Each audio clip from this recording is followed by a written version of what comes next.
नमोऽध्यायाणं णमूलोऽये सव्यसाहुणम् अर्हन्त भासि यत्थं गणहरदेवे हि गन्थियं सम्मं प्रणमामि भक्तियुक्तो सुदृढाणमहोदहिं शिरसा मोक्षमार्गस्य नेतारं भेत्तारं कर्मभूभृतां ज्ञातारं विश्वतत्त्वानां वन्दे तद्गुणलब्धये।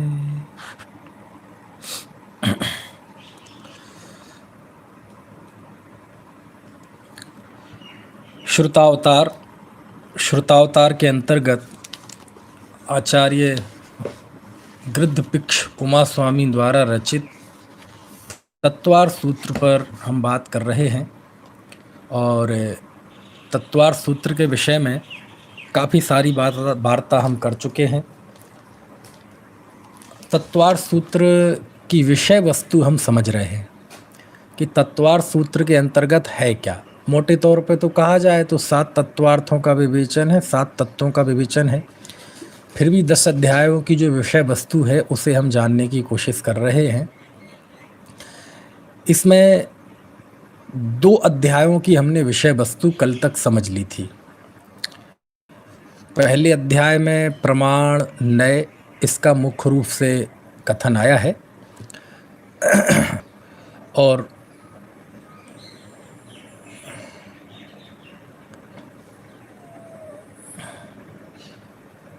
एक मिनट, ये कह रहे आवाज़ नहीं आ रही।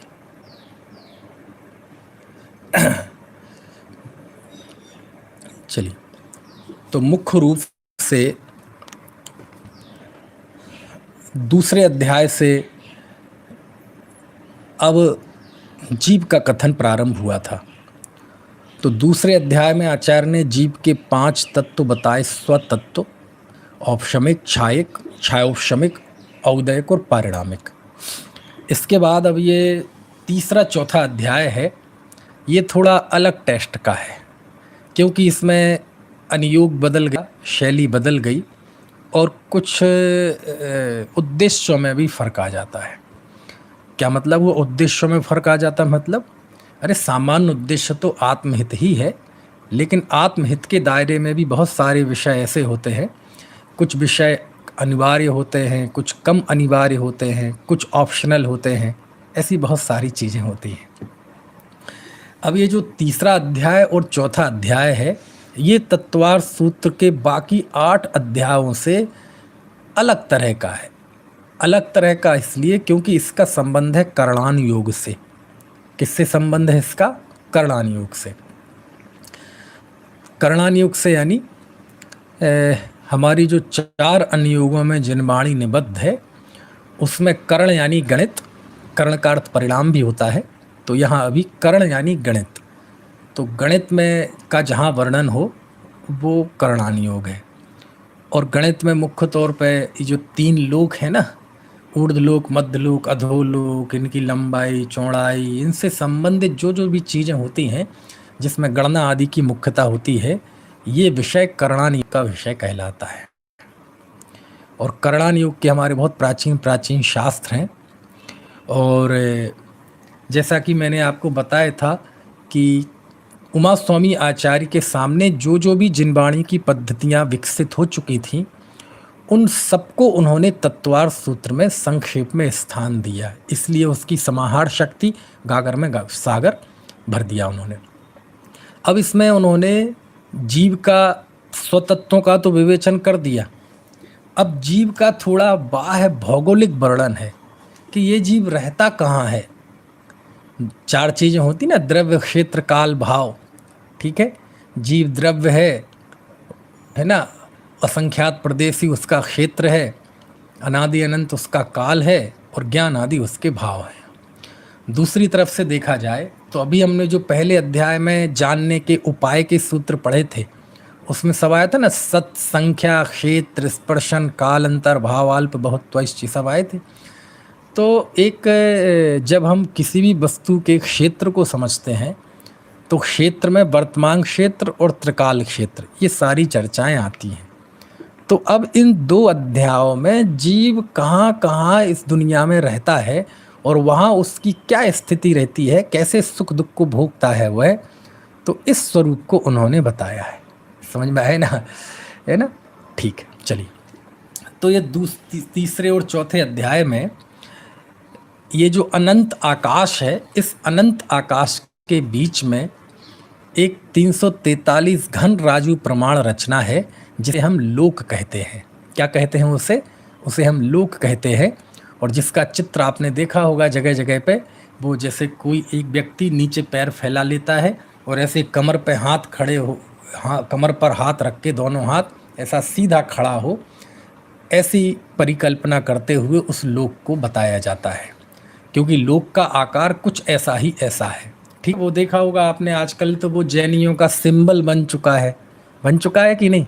यदि वो सिंबल कहीं बना हुआ है तो समझ लेना ये कोई जैनी भाई की दुकान है अथवा जैनी भाई का कार्ड है, यानी जो कुछ भी है। कहने का आशय ये है कि वो एक सिंबल बन गया है। और वो है क्या? वो 3 लोक का एक बाहर से पूरा एक अखंड लेआउट है। क्या है वो? लेआउट है। उसके नीचे एक सूत्र भी लिखा रहता है, और वह सूत्र क्या होता है? परस्परोपग्रहो जीवानाम, है ना? ये सूत्र लिखा रहता है। इस पे भी बात आएगी अभी आगे के अधिकारों में, आज तो शायद ना आ पाए। तो वो जो सिंबल बन गया है आजकल, तो जैसे आप शादी वगैरह के कार्ड देखें ना, तो शादी के कार्डों में वो अलग से चिपका रहता है, ऐसा वो किसी चीज़ का बना रहता है प्लास्टिक जैसा, तो वो ऊपर से कार्ड पे चिपका रहता है अंदर या बाहर। उससे ये पता चल जाता है कि ये कोई जैन का है। समझ में आए? जैसे आप शादी के कार्ड खरीदने जाएंगे ना, तो कार्ड दिखाएगा और वो कई सारे आपको सिंबल दिखाता है। गणेश जी का सिंबल, ये 3 लोग के नक्शे का सिंबल, और भी कि आपको कौन सा, ये अभी ये कार्ड सेकुलर है अभी ये धर्मनिरपेक्ष है ना? अब इसे कम्युनल बनाना है आपको, तो आप कार्ड पसंद कर लीजिए। आपको जिस सेकुलर कार्ड को आपको कम्युनल बनाना हो, सांप्रदायिक बनाना हो, तो हम आपको उस संप्रदाय का सिंबल दे देंगे। तो वहाँ कार्डों की दुकान पे जाएं आप, तो वहाँ जो उस कार्ड का जातिकरण करने के लिए जो सिंबल दिया जाता है, पर वो 3 लोक का नक्शा है छोटा सा, और वही लेआउट। तो उस में 3 लोक में वो लोक कहलाता है। उस 3 लोक को हम 3 भागों में बांट देते हैं। बहुत छोटा है वो, हमें बड़ा दिखाई देगा और हमारी दृष्टि से तो बहुत बड़ा है, लेकिन जो अनंत आकाश है ना, इस अनंत आकाश की दृष्टि से बहुत अनंत में भाग में भी नहीं है। वो आकाश का अनंतमा भाग भी नहीं है। कौन? वह 3 लोक जिसे हम कहते हैं। उसे लोक इसलिए कहते हैं क्योंकि लोक है ना, लुक धातु से बना है। और लुक का अर्थ क्या होता है? अंग्रेजी में भी लुक होता है और अंग्रेजी हिंदी संस्कृत में भी लुक होता है, और दोनों ही का अर्थ देखना ही होता है। तो जिसमें 6 द्रव्य देखे जाते हैं उसे लोक कहते हैं, ठीक है? अथवा 6 द्रव्यमयी रचना को लोक कहते हैं। अब इसके बाहर चूंकि आकाश है, और आकाश के बीच में इतने हिस्से में सभी द्रव्य हैं, इसलिए उसे लोक कहते हैं। सब देखे जाते हैं उसमें। उपस्थिति, देखना मतलब उपस्थिति, है ना? क्योंकि वैसे भी हमारी आंखों से तो दिखाई भी नहीं देता आकाश, धर्म है ऐसे। वो उस लोक को हमने 3 भागों में बांटा है, ऊर्ध्वलोक, मध्यलोक, अधोलोक। ठीक है? नीचे से लेना हो, अधोलोक, मध्यलोक, ऊर्ध्वलोक। चलिए, अब इसी का विवेचन है इसमें। और पहले जो तीसरा अध्याय है, उस तीसरे अध्याय में आचार्य ने अधोलोक से शुरुआत की है। अधोलोक का कथन किया, मध्यलोक का कथन किया, फिर चौथे अध्याय में आचार्य ने ऊर्ध्वलोक का वर्णन किया। ये उन्होंने क्रम रखा, नीचे से बात शुरू की। समझ में आया ना? अब नीचे से बात क्यों शुरू की, नरक भूमि से बात क्यों शुरू की? अब जो भी सोच रहा हो आचार्य का, हो सकता है ये सोच रही हो कि पहले हम देव की बात करें, ऊर्ध्वलोक की, फिर मध्यलोक की, और फिर नरक की। तो ये पतन की बात क्यों करें, ऊपर से नीचे की बात क्यों करें? हमें तो नीचे से ऊपर जाना है ना। इसलिए उन्होंने उत्थान की बात की, पहले नरक की, अधोलोक की, फिर मध्यलोक की, फिर ऊर्ध्वलोक की, है ना? चलिए, ये बात हो गई। अगला प्रश्न कि ये तीन लोक की जो रचना है, तो सारे तीन लोक का वर्णन है? बोले नहीं, सारे तीन लोक का वर्णन और बहुत एक एक इंच का वर्णन आपको पढ़ना हो तो उसके लिए तो आपको तिलोय पंडिती देखना पड़ेगा, क्योंकि उमा स्वामी आचार्य के समक्ष इन दो अध्यायों को लिखते समय कोई ना कोई इनका स्रोत जरूर रहा होगा। यदि यति वृषभाचार्य ने तिलोय पंडिती लिखी है और तिलोय पंडिती वही तिलोय पंडिती आज हमारे बीच उपलब्ध है, तो जिसका हम अध्ययन कर चुके हैं तिलोय पंडिती में, उसका आधार आचार्य उमा स्वामी को था। दूसरा, एक सर्वनंदी के लोक विभाग का भी उल्लेख आता है, तो यदि वो सर्वनंदी का लोक विभाग उस दौर में मौजूद होगा तो उसका भी आधार आचार्य देव को था। और बहुत सारी चीज़ें ऐसी होंगी वो लिपिबद्ध नहीं होंगी, लेकिन गुरु परंपरा से प्राप्त होती हैं, उसका भी ज्ञान था। तो उपलब्ध करणान युग का ये आगम और गुरु परंपरा से प्राप्त ज्ञान, इसको आधार बनाकर उन्होंने ये सूत्र लिखे। उसके बाद तो फिर बहुत लिखे गए, जम्बूदीप, प्रज्ञप्ति, त्रिलोक सार, फिर तो जितने लिखे गए वो कम, मतलब वो भी बहुत है।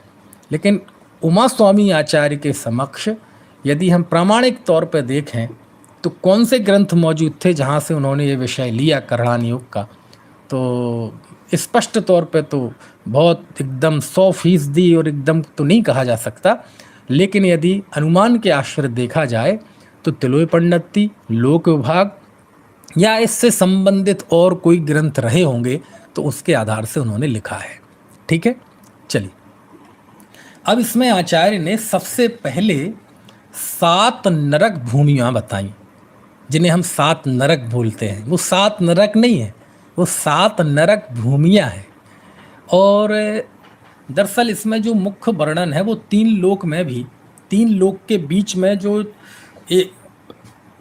14 राजू ऊंची और 1 राजू चौड़ी, वो जो त्रस नाड़ी जिसे बोलते हैं, क्या बोलते हैं? त्रस नाड़ी, क्योंकि सारी रचना जो है ये त्रस नाड़ी में है।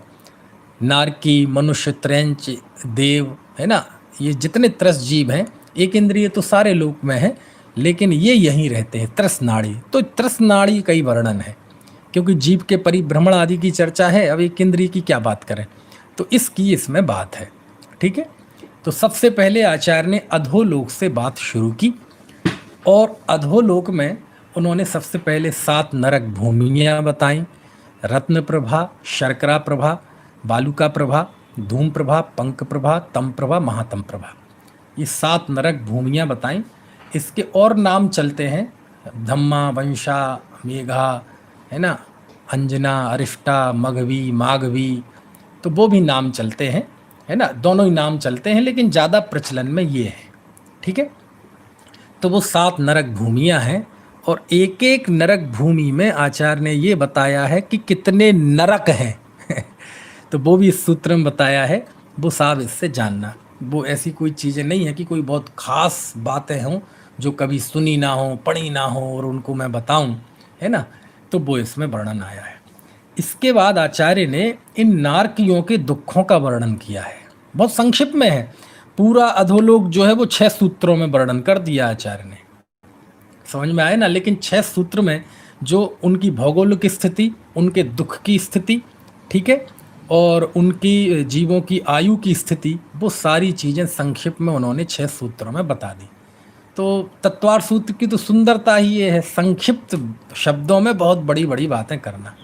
तो दुखों का भी वर्णन किया है कि नार की कैसे नित्य अशुभ तरलेश्या में रहते हुए बहुत प्रकार की वेदना को वह भोगते हैं। तो आप देखना कभी, और इसकी टीकाओं में तो बहुत वर्णन किया है, बहुत वर्णन किया है नारकी के दुखों का वर्णन, कैसे नरक में रहते हैं।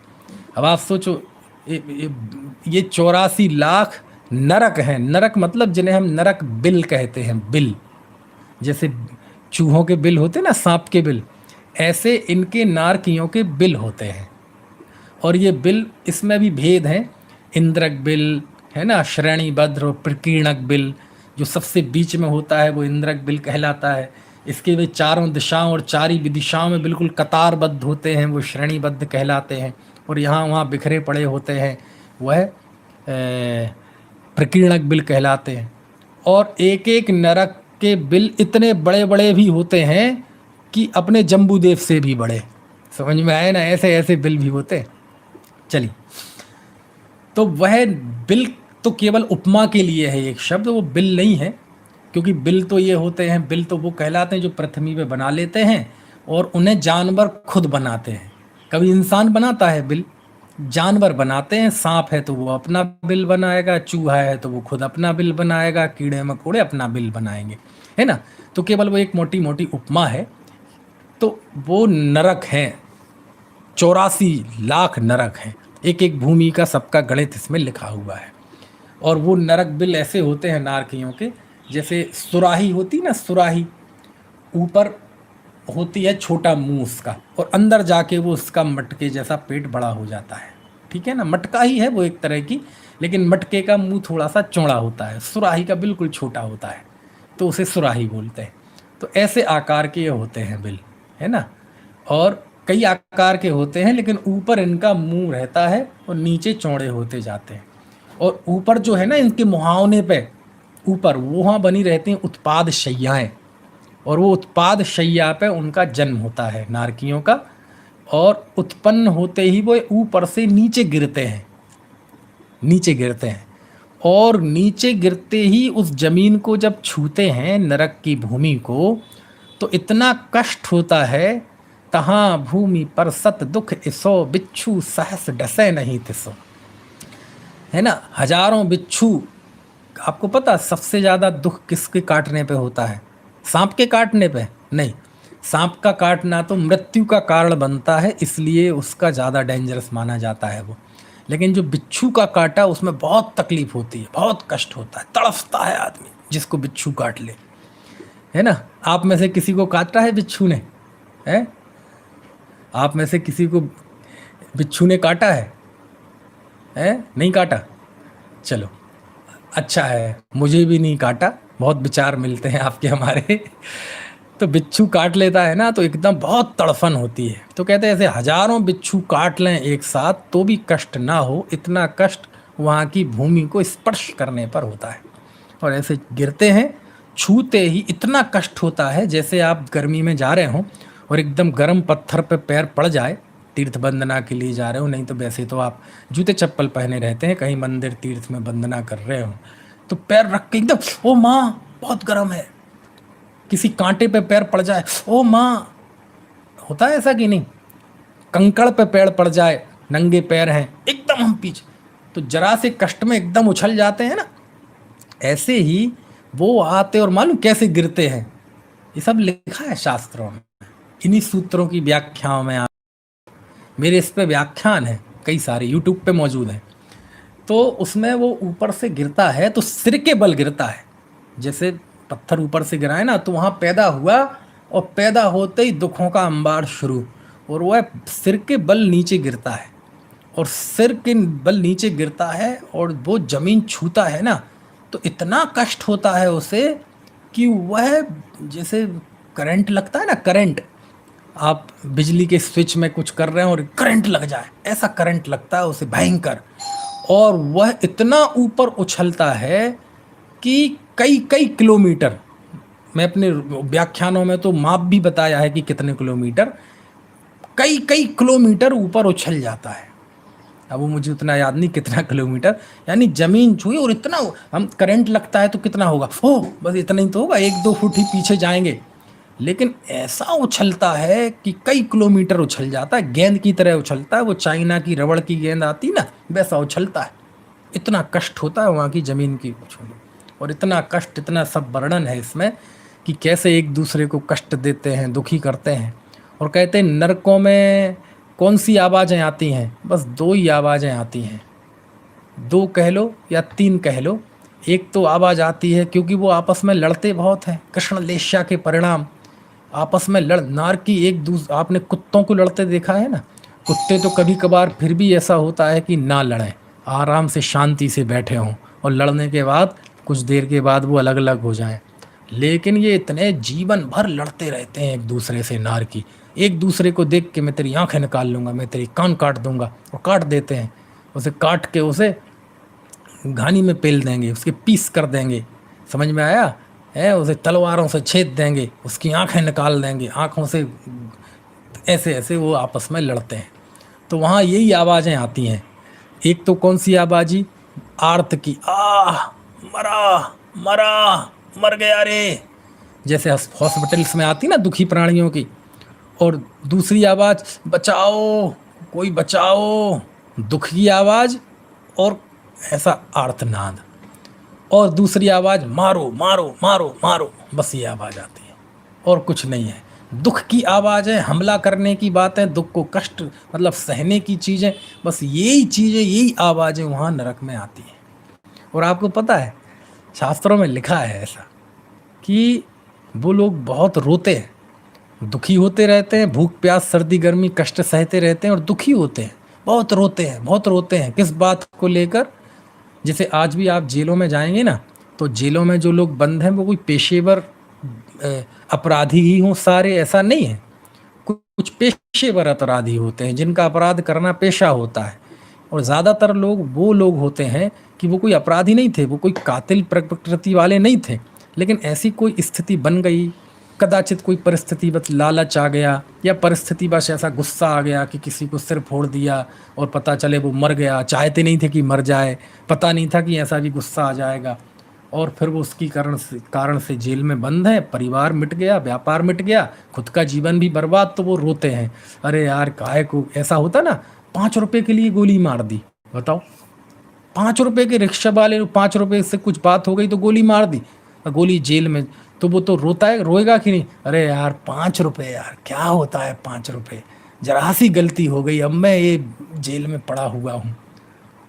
तो ऐसे वो नारकी भी रोते हैं।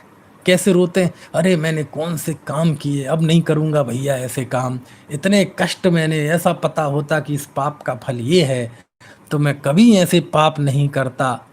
ऐसा वो सोचते हैं, विचार करते हैं, क्योंकि दुख आ पड़ा है ना।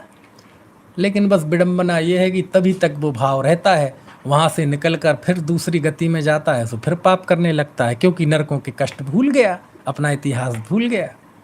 समझ में आया ना?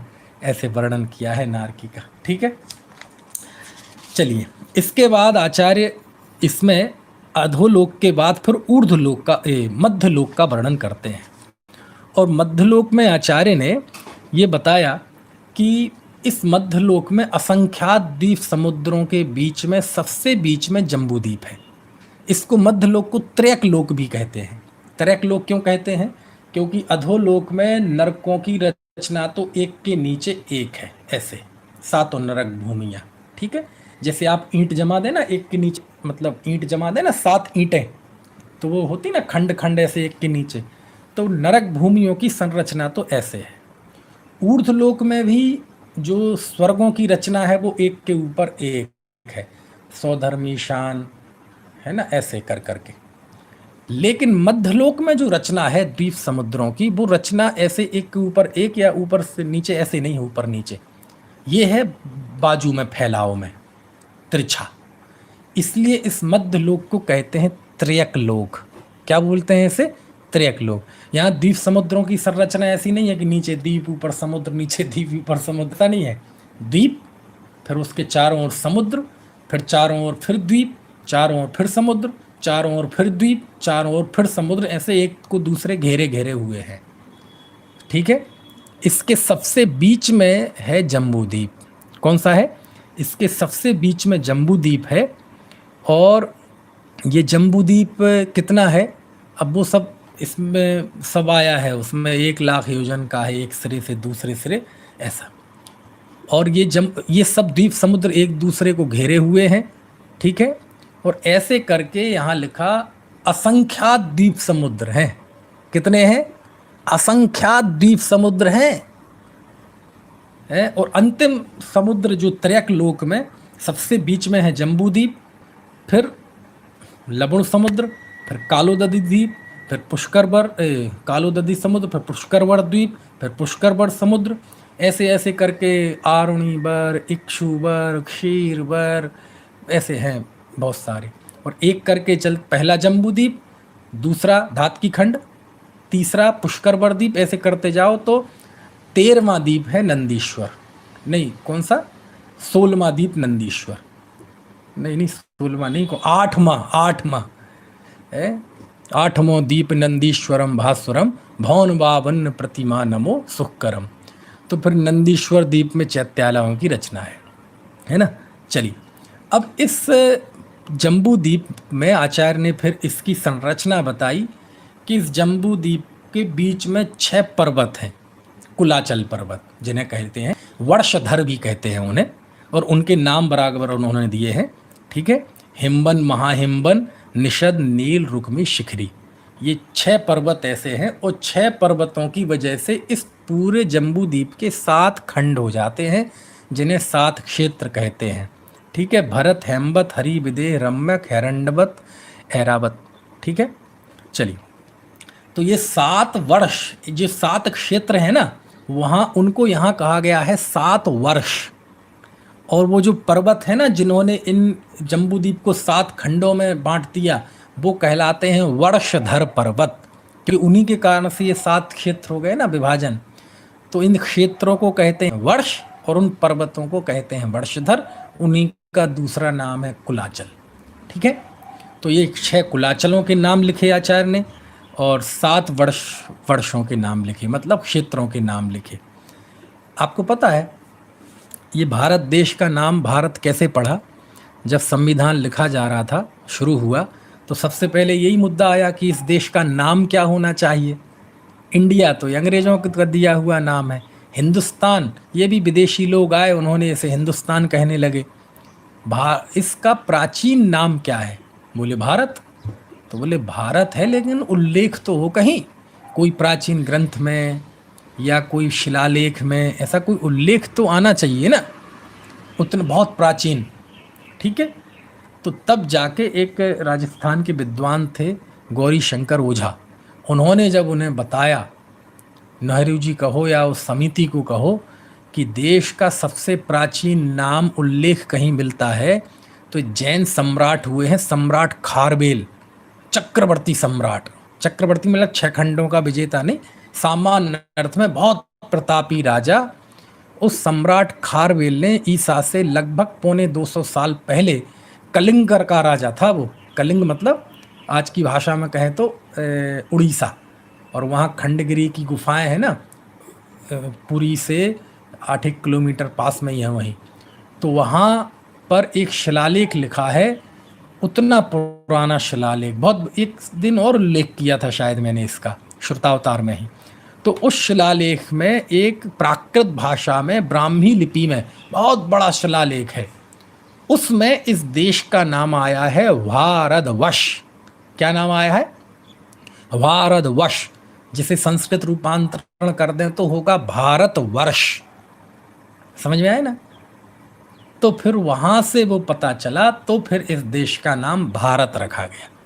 ठीक है, तो कहें वर्ष कहाँ गया? नाम तो भारतवर्ष आया था ना, भारतवर्ष, वर्ष कहाँ गया? तो वर्ष का अर्थ अलग से कुछ नहीं होता, वर्ष का अर्थ होता है क्षेत्र। वर्ष का अर्थ हम जो समझते हैं 2019, 2020 साल, ये तो है ही, लेकिन यहाँ मूल में वर्ष का अर्थ है क्षेत्र।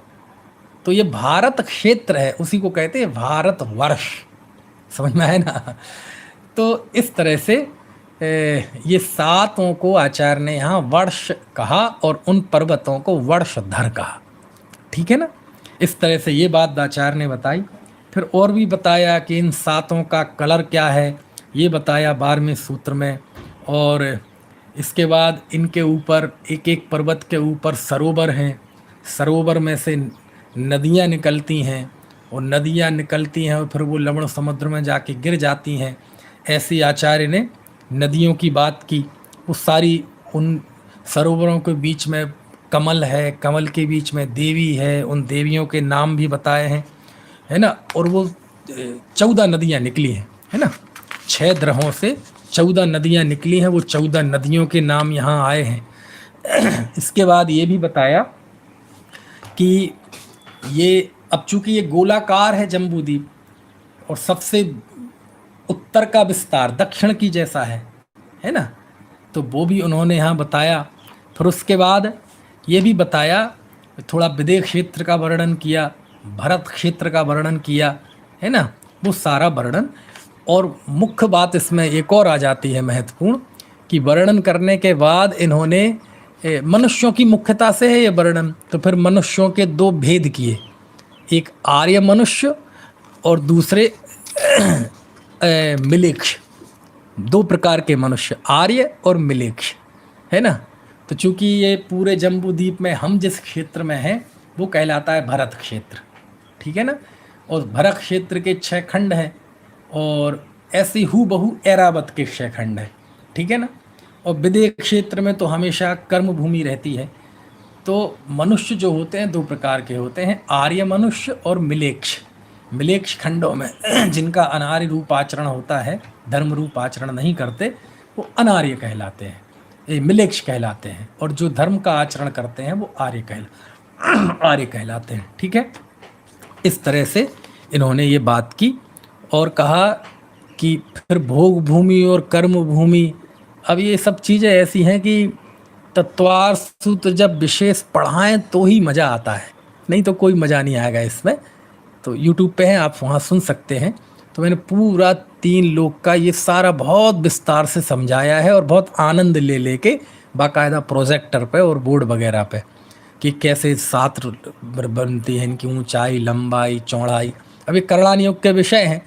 अब वो जब पढ़ाते थे तो उस समय एक एक चीज़ स्मरण में रहती है, क्योंकि ये तो out of sight out of mind, तो आप वो सब देख सकते हैं, है ना। चलिए, इसके बाद अगला अध्याय है 4था अध्याय। इसमें आचार्य देव ने ऊर्ध्वलोक का वर्णन किया है। और ऊर्ध्वलोक में क्या है? ऊर्ध्वलोक में ये वैमानिक देवों की रचना है, ठीक है।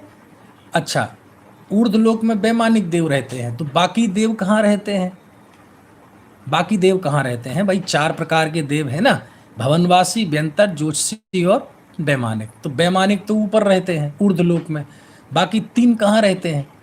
तो देखो, ज्योतिषी तो रहते हैं मध्यलोक में ही, ठीक है। ज्योतिष लोक का भी वर्णन है ऊर्ध्वलोक में, है ना, वो मध्यलोक में ही है। सुमेरु पर्वत के चक्कर लगाते हैं और ये इस पृथ्वी से 790 योजन से 900 योजन, 110 योजन का क्षेत्र उसमें वो रहते हैं, मतलब मध्यलोक में ही रहते हैं ज्योतिषी, जिसमें सूर्य, तारे, नक्षत्र, प्रकीर्णक ये सब आते हैं। इसके अलावा भवनवासी और व्यंतर कहाँ रहते हैं? ये भवनवासी व्यंतर मध्यलोक में भी रहते हैं और अधोलोक में भी रहते हैं। अधोलोक में इनके रहने के स्थान है भवनवासी आदि के, क्योंकि पहली जो रत्न प्रभा पृथ्वी है उसके ऊपर 3 भाग हैं, खर भाग, पंख भाग और अभ्युल भाग। नार की तो नीचे से होना शुरू होते हैं अभ्युल भाग से, उसके ऊपर जो है ये असुर कुमार, ये जो भवनवासी आदि के देवों के रहने के स्थान है। तो ये बाकी जो भवनवासी और व्यंतर हैं ये मध्यलोक में भी रहते हैं, अधोलोक में भी रहते हैं, ठीक है। मध्यलोक में भी इनके होते हैं, मूल तो उनका स्थान वहीं है, लेकिन मध्यलोक में भी इनके और भवन पाए जाते हैं, फार्म हाउस कह लो। जैसे अब ना रहे तो हम यहाँ रहे, पता चले आपका दूसरा मकान एक कहीं तीर्थ क्षेत्र पे है ऐसे, तो ये लोग मध्यलोक में भी घूमते रहते हैं, यहाँ भी इनके भवन है, यहाँ भी इनके रहने के स्थान है, ठीक। तो मुख्य तौर पे अब ऊर्ध्वलोक में जब बात आएगी तो फिर वैमानिक देवों की बात आएगी। तो 4था अध्याय जब प्रारंभ लिया तो आचार्य ने सबसे पहले यही लिखा, देवास चतुर्निकाया। देव चतुर्निकाय वाले होते हैं, यही जो अभी मैंने बताए, ठीक है।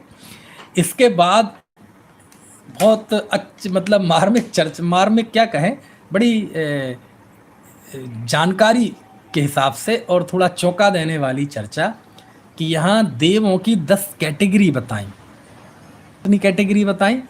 10 कैटेगरी बताई। और वो कैटेगरी बड़ी मज़ेदार है, कि जैसे हमारे यहाँ मनुष्य में होता है ना, राजा, मंत्री, कुलगुरु, है ना, और पुलिस कमिश्नर, और उसके बाद सफाई कर्मी, ड्राइवर, द्वारपाल, सेनापति, ये होते हैं ना बंटवारा। तो हमारे यहाँ तो ये बंटवारा है काम से, जाति से नहीं है, कुल से नहीं है। पैदा होते ही कोई अध्यापक नहीं होता, पैदा होते ही कोई सेना में नहीं जाता, पैदा होते ही कोई सेवक नहीं होता, कोई संगीतकार नहीं होता, कोई पुलिस वाला नहीं होता, है ना। तो हमारे यहाँ जो जाति व्यवस्था है वो जाति व्यवस्था नहीं है, हकीकत में कर्मकृत भेद है। कर्मकृत मतलब ये ज्ञानावरण आदि नहीं, आपका ऑक्यूपेशन, आपका पेशा क्या है, उस दृष्टि से हो सकता है कि घर में 4 भाई हों और चारों का अलग अलग वर्ण हो। जो सेना में हो वह क्षत्रिय है, जो पढ़ाने का काम करे वो ब्राह्मण है, जो व्यापारी है व्यापार करता है वो वणिक है, और जो कुछ नहीं करता फालतू घूमता रहता है अथवा पढ़ नहीं पाया ज़्यादा, कोई टैलेंट भी नहीं है, तो कहीं सेवा का काम करने लगा, कहीं नौकर बन गया, कहीं ये करने लगा सब, तो वो कहलाता है शूद्र। ठीक है, तो ये हमारे यहाँ जो वर्णों का बंटवारा है, ऋषभ देव ने तो 3 वर्ण बनाए थे, क्षत्रिय, वैश्य और शूद्र। फिर बाद में भरत जी ने चौथे वर्ण की स्थापना की, ब्राह्मण वर्ग की। तो ये वर्ण का बंटवारा था, कामों का बंटवारा, कार्य का बंटवारा। ये कोई इनका कोई जाति से संबंध नहीं है। जाति तो हमारे यहाँ 5 ही हैं, 1 इंद्रिय, 2 इंद्रिय, 3 इंद्रिय, 4 इंद्रिय, 5 इंद्रिय। और इस हिसाब से तो सभी मनुष्य हमारी जाति के हैं। मनुष्य क्या, कुत्ते, बिल्ली, गाय, भैंस, गधे, ये भी हमारी जाति के हैं। अपन तो छोटे छोटे जातिवाद को लेकर मरे जाते हैं। मैं जैन, और कष्ट की बात तो तब होती है अब जब जैनियों के भी नीचे जाति बोले, हम जायसवाल है, वो पोरवाल है ना, वो खंडेलवाल है, वो अग्रवाल है, हम गोला पूरब हैं, हम परवार हैं, हम गोला लारे हैं, हम लमेचू हैं, हम खरौआ हैं। अरे रोना आता है इन चीज़ों को सुन के। ये नाम कैसे पड़ जाते हैं? कुछ भी नहीं है इन नामों के पीछे। जो हमें नाम मिले ना, कि कोई खंडेलवाल, परवार, इन सब की तह में जाओ ना तो 0 निकलेगा, कुछ नहीं है इस चीज़ का मतलब। समझ में आ रही कि नहीं? महाराष्ट्र में जाओ, सरनेम कैसे पड़ जाते हैं, बेलोकर, बोरालकर, गांव के नाम से नाम पड़ जाता है सरनेम, बताओ। समझ में आया ना? ऐसे नाम पड़ जाते हैं। किसी के पिता ने अपने पिता को मार दिया होगा तो उसके जाति का नाम पड़ गया सरनेम बाप मारे। किसी ने कान काट दिया होगा तो कान काटे। कोई 7 भैया थे तो 7 भैया, कोई 8 भैया थे तो 8 भैया, ऐसे सरनेम पड़ जाते हैं। समझ में आ रही बात की नहीं? तो ये जो हम सरनेम और उसके पीछे मरे जाते हैं ना, इनके इतिहास में जैसे थोड़ा दृष्टांत बेकार है लेकिन अब वो नाम लेना पड़ेगा। जैसे प्याज है ना, प्याज के एक एक छिलके निकालते जाओ तो अंत में क्या निकलेगा? कुछ नहीं, खलास जाते हैं। इनके एक एक छिलके निकाल लिए जाओ तो अंत में कुछ नहीं बचेगा। इसलिए इन क्षुद्र जातिवाद में नहीं फंसना चाहिए, है ना। चलिए, मुझे तो बड़ी ताज्जुब की बात होती है कि जिन धर्मी भी है ना, जो सभी जीवों को समान देखते हैं, वो भी जब इन क्षुद्र जाति के नाम पर भेदभाव करने लगते हैं तो ऐसा लगता है यार ये पंचम काल इतना खराब होता है क्या? समझ में आया ना। खैर, तो हमारे तो इतनी व्यापक है कि गधा भी हमारी जाति का है, क्योंकि वो भी पंचेंद्रिय और हम भी पंचेंद्रिय। कुत्ता, बिल्ली, सांप सब हमारी जाति के हैं। बोले ये बात अच्छी बताई पंडित जी आपने, ये सब हमारी जाति के हैं। हाँ, आपकी जाति के हैं। लेकिन असली जातिवाद देखना हो आपको, जातिवाद शब्द दे रहा हूँ, यहाँ नहीं दिया है, असली जातिवाद शब्द देखना हो तो असल जातिवाद तो देवों में होता है। देवों में मतलब जैसे हमारे यहाँ कैटेगरी होती ना, हमारे यहाँ तो कैटेगरी बदल जाए। मान लीजिए आज कोई सामान्य सिपाही है, वो कल को पुलिस वाला बन जाए, कल के दिन वो राजा बन जाए, चाय वाला प्रधानमंत्री बन जाए, आइसक्रीम बेचने वाला अमेरिका का राष्ट्रपति बन जाए, कल को भजन करने वाला यूपी का सीएम बन जाए। ऐसे यहाँ तो कैटेगरी भी बदल जाती हैं, लेकिन देवों में कैटेगरी नहीं बदलती। देवों में 10 कैटेगरी लिखी। कितनी कैटेगरी लिखी? 10। और वो लिखी देखो, इंद्र सामान्य त्रयस्त्रिंश पारिषद आत्म रक्षक लोकपालानीक प्रकीर्ण का भी योग किलविशिकाश्चैकशा। ये 10 कैटेगरी होती हैं देव में। इंद्र होता है, इंद्र के बाद इंद्रोही जैसा कहलाता है ना, वो सामान्य कहलाता है। त्रयस्त्रिंश होते हैं, समझ में आया ना। इनका दर्ज इन मतलब जैसे राज्य में होते हैं ना पुरोहित वर्ग जैसा, है ना। पार्षद होते हैं जो इंद्र की सभा में बैठने वाले, पार्षद बोलते हैं ना, अपन चुनाव होते हैं नगर नाली सभासद जिसे बोलते हैं, तो उनका एक नाम पार्षद भी है। वो पार्षद नहीं है वास्तव, पारिषद है, परिषद में बैठने वाले। ऐसे एक इनमें कैटेगरी होती है अभियोग्य जाति के देव। ये ड्राइवर होते हैं, जो बड़े देव होते हैं उनकी ड्राइवरी का जो काम करते हैं। एक किलबिशिक होते हैं, बिल्कुल सफाई कर्मी। द्वारपाल होते हैं जो गेट पे रक्षा करते हैं। अनीक होते हैं जो उनकी सेना होती है, तो इंद्र की भी सेना होती है, इन्हें भी लड़ना पड़ता है क्या, इनके भी युद्ध होते हैं। कहते ये ऐसा कोई काम नहीं करते, किल्बिशिक जाति के देवों को कोई सफाई करनी पड़ती हो ऐसा नहीं है, आभियोग्य जाति के देव को कोई कंधे पे वजन ढोना पड़ता हो, उनका सिंहासन उनका वो खींचना पड़ता हो वाहन, ऐसा नहीं है। लेकिन उनकी पुण्य की कैटेगरी ये है कि उन पे ऊपर ये तमगा लगा हुआ है कि तुम अभियोग्य हो, तुम किल्बिशिक हो। तो साहब वहाँ तो बहुत दुख होते होंगे। हाँ, इतना तो वहाँ है सुविधा कि कोई सर्दी गर्मी के दुख नहीं है, कोई बीमारी के दुख नहीं है, कोई लूट मार के दुख नहीं है। इस तरह की जो मनुष्य गति में जो दुख होते हैं वैसे दुख तो नहीं है। शरीर स्वस्थ, समझ में आए ना, इंद्रियां पूरी, कोई डर नहीं किसी भी तरह का कि कोई हमें मार ना जाए, कोई एक्सीडेंट ना हो जाए, शरीर में कोई बीमारी नहीं, ऐसे कोई कष्ट नहीं है कि हार ने जीत। लेकिन वहाँ कि मैं छोटा हूँ और ये देव बड़ा है ना, ये जो हीनता का बोध है और जो ईर्ष्या की भावना है, इससे वो पूरे जीवन भर जलता है। और वह दुख इतना बड़ा है कि उस दुख के आगे हमारे जीवन के दुख तो कोई मायने नहीं रखते।